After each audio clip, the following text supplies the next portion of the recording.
أعوذ بالله من الشيطان الرجيم. بسم الله الرحمن الرحيم.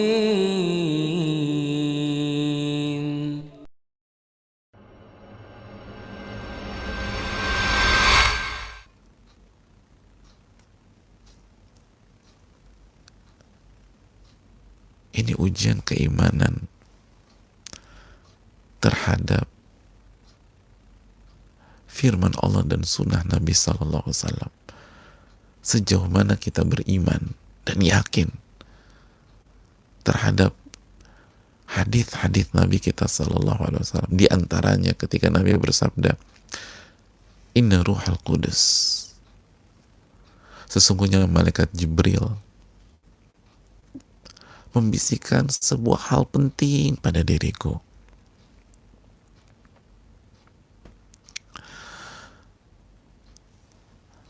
Inna nafsa lan tamuta. Inna nafsa lan tamuta hatta tastakmila ajalaha wa tastaw'iba rizqaha. Sesungguhnya anna nafsa sesungguhnya setiap jiwa itu tidak akan wafat, tidak akan meninggal, tidak akan mati sampai ia mendapatkan seluruh porsi dan waktu hidupnya secara sempurna, dan dia mendapatkan rizkinya secara sempurna. Dia dapatkan rizkinya secara sempurna.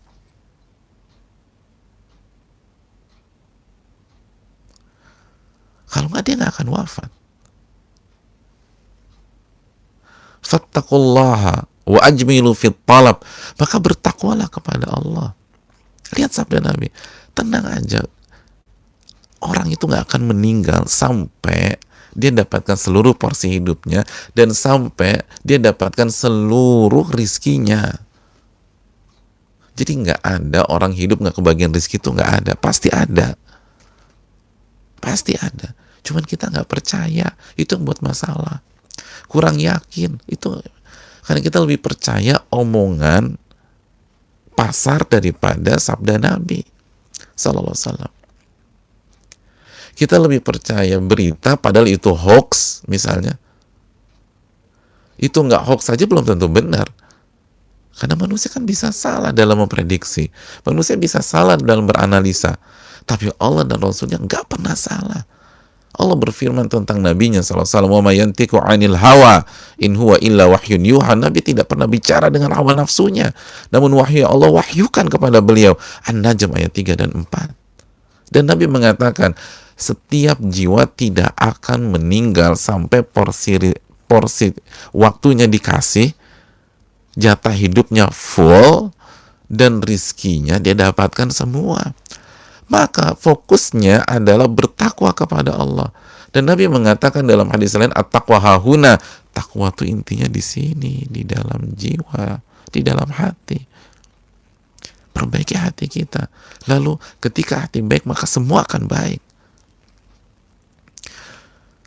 Dan cantiklah dalam berikhtiar, fight, bukan diam. Bagi yang memang harus keluar karena misalnya upah harian, nggak bisa nggak keluar, atau memang harus karena tuntutan, keluar, tawakal Allah dan bertakwalah kepada Allah Subhanahu Wa Taala dan maksimalkan, jangan nyerah, jangan down. Nabi yang katakan ajmilu fit talab, Nabi pakai kata-kata ajmilu. Kalau bahasa letternya, bermain cantiklah kalian ketika berikhtiar dan berjuang. Harus cantik mainnya, jangan biasa, harus cantik. Jangan normal-normal aja. Aku mah biasa-biasa aja. Karena kan intinya akhirat. Loh, Nabi yang bilang, bermain cantiklah Anda. Tapi secara fisik, hati itu ke atas. Nggak galau. Misalnya saudara-saudara kita, tukang ojek misalnya, atau yang lain, tukang ketoprak lah, tukang bakso lah, kan semua jatuh, bukan hanya tukang ojek aja, angkot misalnya, dan kita support semuanya, kan kita doakan semuanya, saudara-saudara kita. Ketika kok berusaha lah, berikhtiar lah, bermain cantik lah, tapi hati itu jangan ke penumpang. Ojol tuh hatinya jangan ke handphone, berharap ada panggilan, berharap ada orderan. Jangan, itu yang bikin hancur. Berusahalah semaksimal mungkin, ada waktu baca Quran, ada waktu zikir kepada Allah, ada waktu bersalawat kepada Nabi SAW. Dan jangan hanya lisan, hati itu mainkan. Wa ajmilu fit talab, berusaha maksimal, optimis.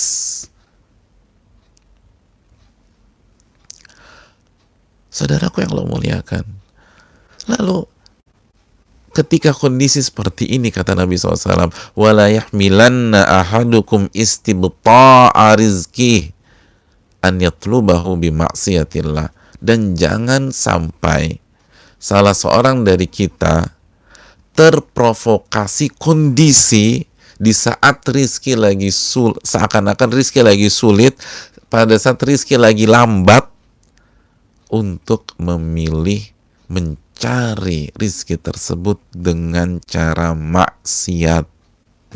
Gak boleh, jangan sampai terprovok, jangan sampai tergoda, jangan tempuh jalan maksiat, jangan sekali-kali. Jangan nyuri, jangan nyolong, jangan nodong, jangan. Walaupun hari ini kita belum makan, walaupun hari ini kita ingat anak dan istri, jangan nodong, jangan nyopet, jangan. Sabar. Baik maksiat yang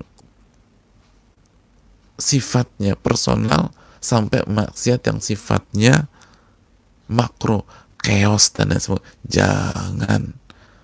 Karena Nabi mengatakan, fa innallaha ta'ala la yunalu ma indahu illa bi ta'atih. Karena sesungguhnya Allah, rizki yang ada di sisinya tidak boleh didapatkan dan tidak akan didapatkan kecuali dengan menggunakan ketaatan kepadanya. Ketaatan. Jangan pakai maksiat. Karena rizki itu akan datang. Yakin sama Allah. Beriman kok, rizki itu akan datang. Rizki itu akan datang. Baik rizki berupa harta, berupa nafkah, rizki berupa kesembuhan, atau yang terpenting ketenangan jiwa, itu akan datang. Tenang. Yang bikin rusak adalah kita nggak sabar. Kenapa kita nggak sabar? Kita nggak yakin, kita nggak beriman sama Allah. Akhirnya panik. Dan panik merusak kondisi dan memperkeruh kondisi dan sangat tidak produktif, bahkan kontraproduktif. Makanya dalam hadis yang lain, hadirin Allah muliakan, apa kata Nabi SAW? Ar-rizqu asyaddu talaban lil abdi min ajalih. Sebagaimana hadis yang dihasankan oleh Al-Imam Al-Bani rahimahullah, rizki itu lebih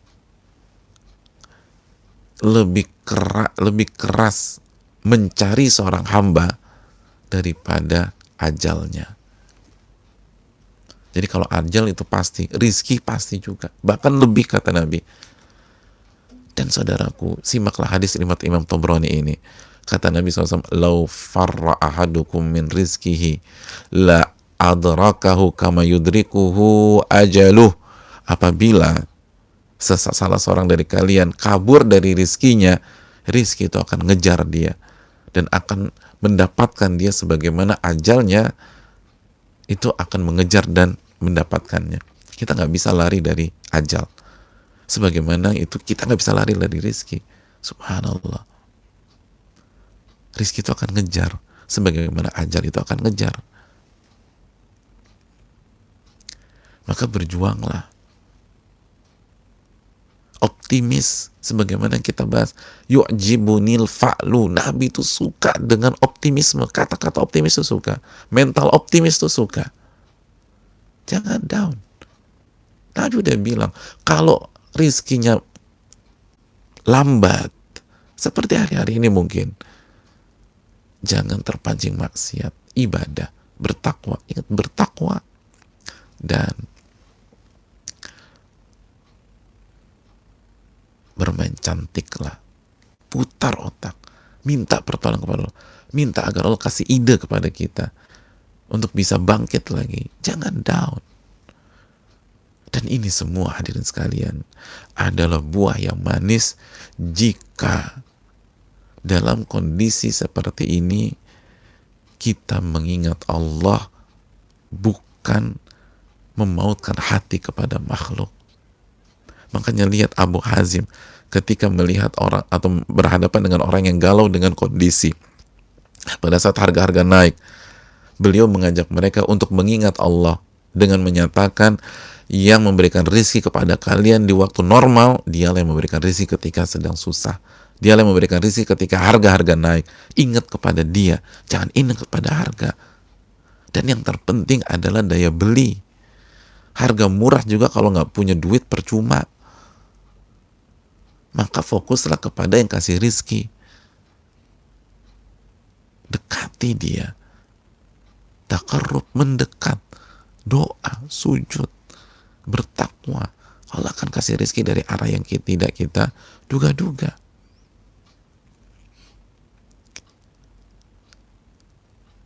Resapi nama Allah Ar-Razzaq. Allah pasti kasih rizki. Allah pasti kasih rizki.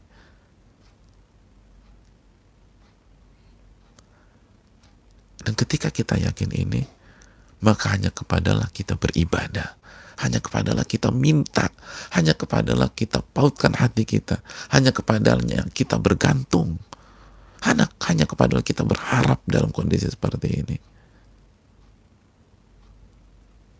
Minta kepadanya, sujud kepadanya, karena dialah yang mengatur rezeki kita. Itu yang membuat ulama-ulama kita tenang, bukan berpangku tangan. Tenang, bukan duduk diam. Karena setelah perintah iman dan ketakwaan, Nabi perintahkan kita wa ajmilu fit talab, dan bermain cantiklah dalam mengejar rizki tersebut.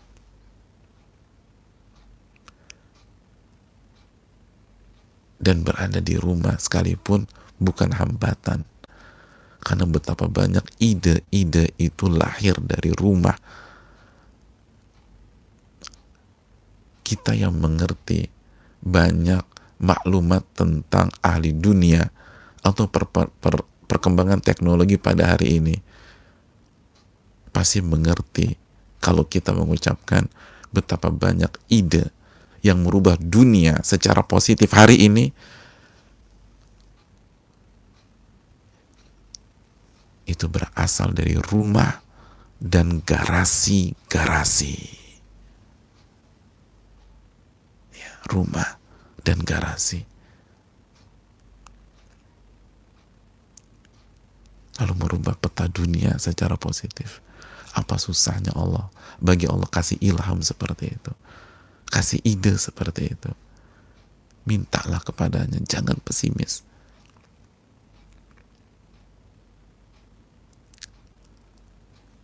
Kalau mereka bisa, kenapa engkau tidak bisa, wahai saudaraku? Engkau bersama Ar-Razzaq.